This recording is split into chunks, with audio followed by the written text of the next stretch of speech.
So today marks the 40th anniversary of one of my favorite games of all time. That game, of course, being Pac-Man.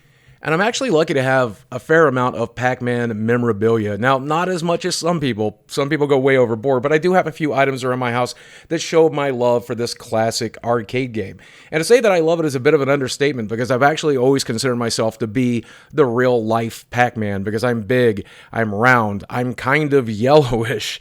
You can barely see my eyes. I'm being chased by ghosts of my past. I'm constantly eating, and I love to pop pills that make me feel powerful. I don't know what it is about Pac-Man that makes me feel so nostalgic. I do remember it's one of the first color arcade games I saw. I saw it in a small restaurant called Ma's and Pa's in Castlewood, Virginia, and I immediately fell in love with it. And the gameplay is really simplistic. There's only one board. It just gets faster and more difficult as you play it. But that's not so bad for a game in 1980 designed to steal your lunch money. And the original Pac-Man is still probably the best.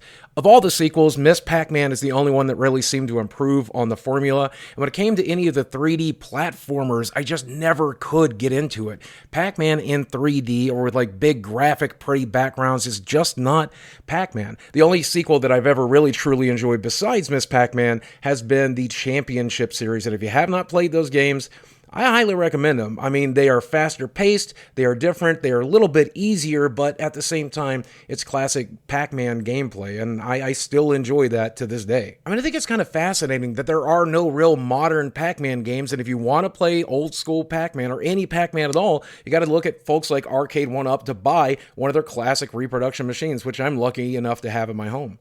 But even though he's horribly underrepresented in video games these days, you have to look at franchises like Smash Brothers even to find the character.